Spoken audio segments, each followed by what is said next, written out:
मित्रांनो, हा फक्त आकड्याचा विषय नाही, ही गोष्ट आहे एका जिवंत माणसाची. विदर्भातल्या नागभीड तालुक्यातील मिथुर गावात रोशन सदाशिव पुढे नावाचा एक शेतकरी राहतो. त्याचं स्वप्न मोठं नव्हतं मित्रांनो, फक्त एवढंच, माझी मुलं उपाशी राहू नये म्हणून एक पाऊल उचललं. आणि तेच पाऊल म्हणजे कर्जाची सुरुवात.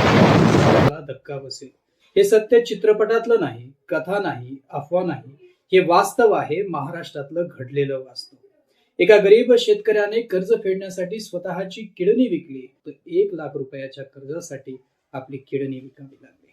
आणि ते कर्ज 74 लाख रुपयापर्यंत वाढवण्यात आलं होतं. शेतकऱ्यांना, नडणाऱ्या सावकारांना कोपऱ्यापासून ढोपऱ्यापर्यंत सोलून काढलं. मित्रांनो, हा फक्त आकड्याचा विषय नाही, ही गोष्ट आहे एका जिवंत माणसाची. विदर्भातल्या नागभीड तालुक्यातील मिथुर गावात रोशन सदाशिव पुढे नावाचा एक शेतकरी राहतो. 4 एकर शेती, तेवढीच त्याची दुनिया. सकाळी 4 वाजता उठणं, शेतात जाणं, उन्हातानात राबणं आणि संध्याकाळी घरी येऊन मुलाकडे पाहून हसणं. त्याचं स्वप्न मोठं नव्हतं मित्रांनो, फक्त एवढंच, माझी मुलं उपाशी राहू नये म्हणून एक पाऊल उचललं. आणि तेच पाऊल म्हणजे कर्जाची सुरुवात. एक दिवस शेतीस नुकसान झालं, बँकेने कर्ज नाकारलं. शेवटी तो गेला सावकाराकडे. फक्त 1 लाख रुपये हवेत, पीक आलं की परत करतो. सावकार हसला, पैसे दिला, पण त्या हसण्यात दडलेली होती पिळवणूक. महिन्याचे महिने गेले, रोशन व्याज भरत राहिला, पण मुद्दत 1ही रुपयानं कमीच होईना. शेवटचा प्रयत्न म्हणून, काहीतरी वेगळं करू म्हणून 2 गायी घेतल्या. आणि दूध विकून घर चालवायचं स्वप्न होतं, पण नशीब इतकं क्रूर असतं याची कल्पनाही नव्हती. दोन्ही गायी काही दिवसातच मरण पावल्या. त्या दिवशी रोशन पहिल्यांदा कर्जाचा डोंगर आपल्या ह्याच्यावर असल्यामुळे तो अश्रू गाळू लागला. 1 लाखाचं कर्ज चक्रव्याजामुळे 74 लाखावर पोहोचतं. सावकार रोज घरी यायचं, अपमान करायचा, धमक्या द्यायचा, जमीन नावावर कर, नाहीतर घरात पाय ठेवू देणार नाही. रोशन रात्री झोपायचा नाही, तो छताकडे पाहत बसायचा.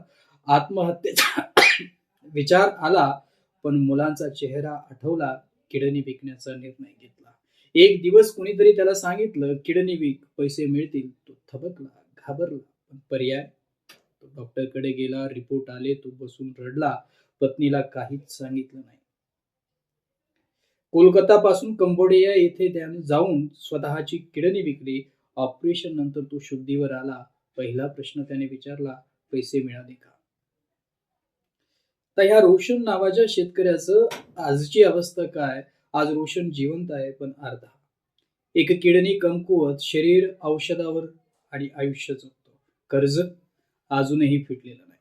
तो म्हणतो तो म्हणतो मरण सोपं होतं, पण जगणं खूप महाग पडलं. मित्रांनो, हा एकटा रोशन नाही, हा प्रश्न आहे सिस्टीमचा, सावकारांचा, आपल्या दुर्लक्षाचा. नमस्कार, मी विजन बोलतो, विजन 360 मराठीत आपले स्वागत आहे. आज आपण बोलणार आहोत एका अशा सत्याबद्दल जे ऐकून तुम्हाला धक्का बसेल. हे सत्य चित्रपटातलं नाही, कथा नाही, अफवा नाही, हे वास्तव आहे, महाराष्ट्रातलं घडलेलं वास्तव. एका गरीब शेतकऱ्याने कर्ज फेडण्यासाठी स्वतःची किडनी विकली. तर फायनल रिझल्ट काय आला? हो मित्रांनो, मृत्यू नको म्हणून त्यानं आपलं आयुष्य अर्धवट केलं. विदर्भातल्या नागभीड तालुक्यातील मिथुर गावात रोशन कुडे या शेतकऱ्याला फक्त 1 लाख रुपयाच्या कर्जासाठी आपली किडनी विकावी लागली. आणि ते कर्ज 74 लाख रुपयापर्यंत वाढवण्यात आलं होतं. हा व्हिडिओ शेवटपर्यंत पहा, कारण शेवटी सांगणार आहोत यातून मार्ग काय आणि हे कसं थांबवायचं. मित्रांनो, आपल्या जवळच्या शेतकऱ्यांना हा व्हिडिओ शेअर करायला विसरू नका. समस्या नेमकी काय? शेतकरी कर्जात का अडकतो? NFHSच्या 5व्या अहवालानुसार महाराष्ट्रातील 40% पेक्षा शेतकरी कर्जबाजारी आहे. सरकारी बँकाकडून कर्ज घेतलं तर व्याजदर 60% लागतो, आणि पण सावकाराकडून घेतलं तर 36% ते 50% चक्रव्याढ व्याज लागतं. आता विदर्भात कापूस, सोयाबीन सारख्या पिकाचं उत्पादन घटलं.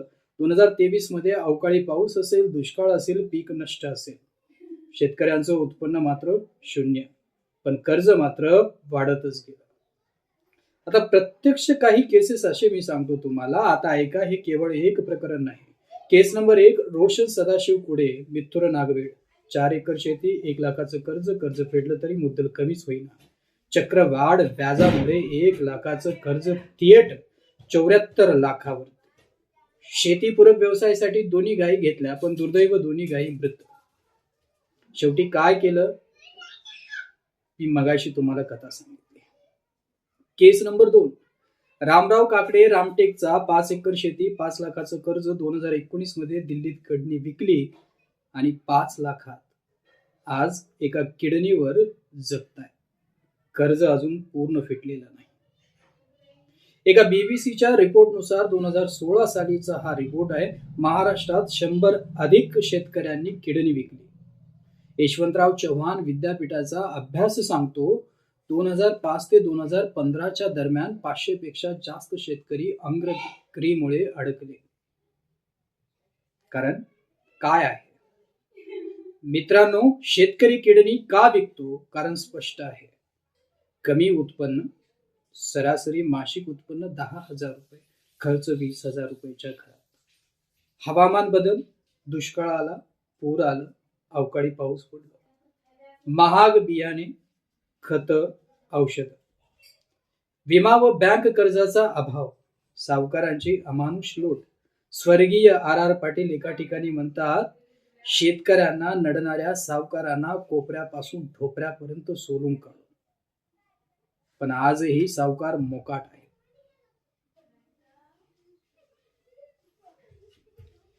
किडनी विकल्यावर काय होतं मित्रांनो? किडनी विकणं म्हणजे उपाय नाही, तो हळूहळू होणारा मृत्यू आहे. 70% लोकांना हाय ब्लड प्रेशर, डायबिटीज, कायमच अशक्तपणा, समाजात बदनामी, मुलांचं शिक्षण बंद, कुटुंब उद्ध्वस्त. एक शेतकरी म्हणतो, मरण्यापेक्षा किडनी विकलेली बरी. हे ऐकून अंगावर काटा येतो ना. मग उपाय काय? आता महत्वाचा प्रश्न, यातून मार्ग काय? तर मार्ग असा आहे, सरकारी पातळीवरती पीक विमा प्रभावी करा, वेळेवर कर्जमाफी द्या, सावकारी विरोधी कायदा कडक करा. शेतकऱ्यांनी काय करावं? सावकारापासून दूर राहा, सहकारी बँकांचा वापर करा, पर्यायी शेती, ऑर्गॅनिक, ड्रीप इरिगेशन या पद्धतीचा शेतीचा अवलंब करा. आणि सर्वात महत्वाचं समुपदेशन. समुपदेशनासाठी हेल्पलाईन नंबर मी इथं दिलेला आहे, ते पाहू शकता. समाजाची जबाबदारी काय? गाव पातळीवर सहकारी संस्था मजबूत करा. उदाहरणार्थ पुणे जिल्ह्यातील एका गावात सहकारी कर्जामुळे आत्महत्या 0 झाल्या. मित्रांनो, आज किडनी विकणारा शेतकरी उद्या कोण असेल? ही लढाई फक्त शेतकऱ्याची नाही, आपल्या अन्नाची, आपल्या भविष्यातली लढाई आहे. तुमच्या गावात असं काही घडलं असेल, सावकारांचा त्रास असेल, कमेंटमध्ये नक्की लिहा. हा व्हिडिओ जास्तीत जास्त शेअर करा, कारण कदाचित एका शेअरमुळे एखाद्याचं आयुष्य वाचेल.